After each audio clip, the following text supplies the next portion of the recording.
Hello, citizens, and welcome to our show, Junior Citizen, the Knowledge Seeker, and I am Nirali Munjal. And my name is Ankita. And we are from Government Sarojini Naidu High Secondary Girls School from EF School Media. And today we have our special guest. Hello, ma'am. Hello. Ma'am, so shall we start with the introduction? बिल्कुल. मैं शिल्पी दिवाकर हूँ और मैं वर्तमान में राजभवन में नियंत्रक के पद पर कार्यरत हूँ. और क्या जानना है आपको? मैम, बहुत सारी चीज़ें बताइए, पूछिए. Yes ma'am. तो जैसे मैम आप राजभवन में वर्क करते हैं, कंट्रोलर हैं वहाँ के. तो मैम राजभवन में एक्चुअली होता क्या है? राजभवन, जैसा कि आपको पता ही होगा कि ये प्रदेश का सबसे बड़ा संवैधानिक कार्यालय है. Yes, ma'am. जिसके प्रमुख होते हैं राज्यपाल. और राज्यपाल पूरी सरकार के भी प्रमुख मुखिया है जिसको कहें. और उनके नाम से ही सरकार के पूरे जो नियम, आदेश, एक्ट सारे लागू होते हैं और उन पर और प्रदेश के विकास में उनका एक महत्वपूर्ण योगदान भी होता है. क्या बात है. तो मैम, मैं थोड़ा पर्सनल लाइफ से आपके स्टार्ट करते हैं, थोड़ा आइस ब्रेकिंग हो जाएगी. हाँ, तो बिल्कुल. मैम, जैसे अभी हम हमारे स्टेज में 11th में हैं हम, तो आप इस टाइम में आपका क्या लाइफस्टाइल था, आपकी कैसी जर्नी चल रही थी? मैं बहुत पढ़ाकू टाइप की लड़की थी उस समय. और पढ़ाकू के साथ ही साथ मैं बहुत सारी एक्टिविटीज़ में भी इन्वॉल्व रहती थी, क्योंकि जो थोड़े पढ़ाकू और सिंसियर लोग रहते हैं उनको सारे काम पकड़ा दिए जाते हैं. Yes ma'am. तो उस समय पूरे जो 8th से लेकर 12th तक की कक्षाएं थीं, उनको आपस में कभी भी कोई भी इवेंट होता था तो उसमें सबको कोऑर्डिनेट करना, सबको बुलाना, प्रोग्राम को डिज़ाइन करना, ऑर्गेनाइज करना, इम्प्लीमेंट करना, वो सारा एक मैं हेड रहा करती थी. और मेरे साथ में कुछ लड़कियां और कुछ मैडम उनको गाइड करते हुए ये करती थी. और इसके अलावा मेरे घर में मैंने काम भी बहुत किया है, क्योंकि हम लोग 4 बहनें थे घर में. तो सुबह से मैं बड़ी थी सबसे, तो मुझे सबका टिफ़िन भी बनाना रहता था. और बहुत सालों तक मैंने सिर्फ दाल चावल ही खाया, क्योंकि दाल चावल जल्दी जल्दी खा सकते हैं. तो मेरे पास इतना टाइम नहीं रहता था कि मैं पूरा फुल खाना खाऊं. तो मैंने बहुत सालों तक फटाफट दाल चावल खा के निकल जाती थी. तो सुबह का मेरा यही मील रहता था. लेकिन मैं आप लोगों को ये सजेस्ट नहीं करूँगी, आप लोग कंप्लीट मील लीजिए. बिल्कुल.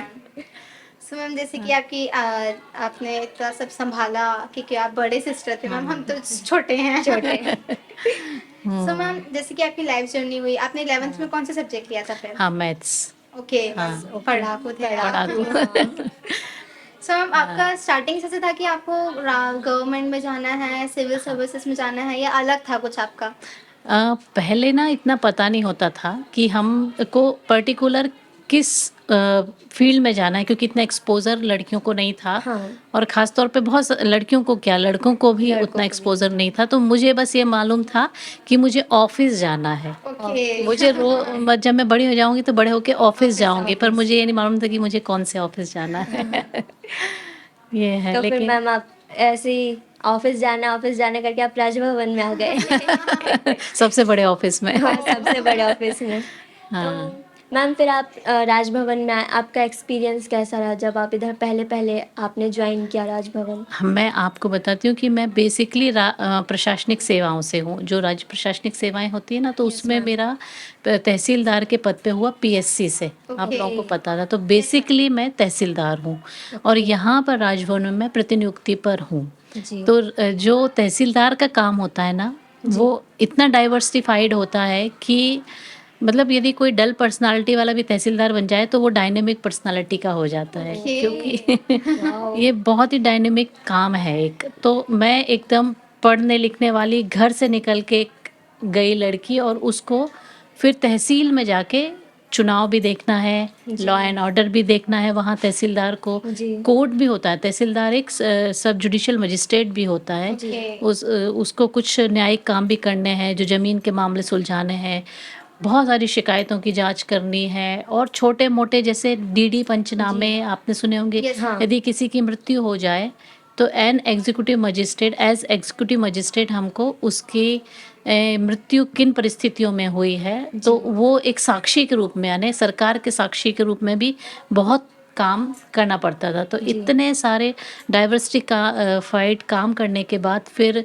उसी दौरान मेरी शादी हुई, बच्चा हुआ, तो उसमें थोड़ा-सा मुझे लगा कि अब ऐसी जगह जाना चाहिए जहाँ थोड़ा ठहराव हो। थोड़ा ठहराव। काम तो राजभवन में बहुत है, लेकिन थोड़ा ठहर के है, ठहर। ठहराव के साथ है। तो अपने फैमिली को और काम को बैलेंस करने के लिए जब मैं राजभवन में आई तो मुझे बहुत अच्छा लगा। ये एक अलग तरह का काम है। जी। इतना डाइवर्सिफाइड भले ना हो, लेकिन बहुत फाइन, मतलब नो एरर का स्कोप वाला काम है। यहाँ बहुत दक्षता से काम करने की ज़रूरत होती है। तो मैम आपको कितने साल हो गए हैं राजभवन में? राजभवन में मुझे 10 साल हो गए। Oh my God. So ma'am जैसे राजभवन में आप अभी कंट्रोलर बने, मैम उससे पहले आप क्या थे? वहाँ पर अभी मेरा प्रमोशन हुआ 1 साल पहले, उसके पहले मैं प्रोटोकॉल ऑफिसर थी वहाँ, ओके। सत्कार अधिकारी। तो मैम आपके अभी राजभवन में क्या रूल्स और रिस्पॉन्सिबिलिटीज़ हैं? हाँ, देखिए राजभवन एक, जैसे नाम से लगता है ना, भवन है। भवन, यस मैम। राजभवन भवन है, और बाकी सब ऑफिसेज जो है वो क्या है, कार्यालय हैं या ऑफिस हैं। तो उनमें ये भवन है, तो भवन में एक अलग तरह की व्यवस्था होती है, घर जैसी व्यवस्था, जहाँ किचन भी होगा, जहाँ रूम्स भी होंगे, जहाँ पर अतिथि गृह भी होंगे, क्योंकि राजभवन में बहुत बड़े बड़े प्रोग्राम्स होना और बहुत हाई डिग्निटरीज का आना जाना रहता है। जी। तो उनके हिसाब से व्यवस्था करने के लिए एक हाउस होल्ड सेक्शन होता है। तो जब मैं प्रोटोकॉल ऑफिसर थी तो भी मैं हाउस होल्ड के ही अंडर में थी, और उसमें मुझे सत्कार की सारी व्यवस्थाएं, जैसे नाम से ही लग रहा है सत्कार अधिकारी, सत्कार अधिकारी। तो वहाँ पर सत्कार से संबंधित सारी व्यवस्थाएं करना। और किसका सत्कार? सबसे पहले गवर्नर साहब का, गवर्नर। फिर आने वाले जो बाहर से आने वाले जो अतिथिगण हैं, उसके अलावा भी हाउस का जो मैनेजमेंट होता है वो, और अभी भी मोरलेस यही काम है, बस थोड़ा सा वो हाई लेवल हाई पर लेवल का, ओके। जाकर है, उसमें सारे डिपार्टमेंट से कोऑर्डिनेट करना राजभवन को, वो भी एक एक्स्ट्रा काम जुड़ गया है। सो मैम अभी आपने बहुत सारे जैसे राज्यपाल के साथ आपने वर्क किया होगा, गवर्नर्स के साथ, तो मैम आपका बेस्ट एक्सपीरियंस कौन सा था? जो हमारे वर्तमान गवर्नर सर हैं वो बहुत ही एकदम फादरली फिगर हैं, ओके। और वो बहुत ही ईमानदार और कार्य के प्रति समर्पित, मतलब ही इज़ नाउ 80। ओके। हाँ, पर वो बहुत एनर्जेटिक हैं, बहुत ईमानदार, बहुत मोबाइल रहते हैं। मतलब गवर्नर्स का काम जनरली ये होता है कि राजभवन में बैठें और उस पोस्ट को एंजॉय करें, जी। बट वो ऐसा नहीं है, वो बहुत मोबाइल रहते हैं। और अभी वो पूरे प्रदेश को, मतलब वो गुजरात के से हैं बेसिकली, लेकिन उन्होंने मध्य प्रदेश के सभी जिलों का अपने कार्यकाल के पहले ही वर्ष में दौरा कर लिया, और बहुत ज़मीन से जुड़े हुए हैं वो। जी। तो मध्य प्रदेश की पूरी समस्याएं, यहाँ की चीज़ों को समझते हैं बहुत अच्छे से। और इसके अलावा हमारे जो कार्यालय में है, लड़कियों को बहुत प्यार करते हैं, इसलिए वो मेरे फेवरेट हैं। How sweet. मैम ओके, तुम पूछ लो। नहीं, मैं बोलने वाली थी कि हमें भी फिर गवर्नर सर से मिलना हाँ, चाहिए। ये बिल्कुल मिलना चाहिए, Interact बिल्कुल करना मिलना चाहिए। चाहिए। अरे आप लोग को बहुत अच्छा लगेगा। बिल्कुल। हाँ। ठीक है, मैं पूछ लेती हूँ कि निराली। तो मैम मेरा एक ये क्वेश्चन था कि अगर हमें राजभवन विजिट करना है तो हम कैसे अप्लाई कर सकते हैं, हम कैसे जा सकते हैं as a students? As a student यहाँ पर 2 चैनल हैं, एक तो वेबसाइट है, जी।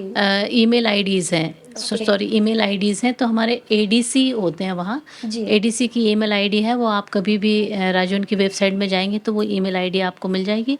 उसमें एक रिटन रिक्वेस्ट आप डाल दीजिए, उसमें आप अपना टाइम, कितने लोग आने वाले हैं, डेट टाइम सारा डाल देंगे, तो वहाँ से आपको कॉल आएगा, फिर वो आपको बहुत अच्छा आपको रिस्पांस मिलेगा।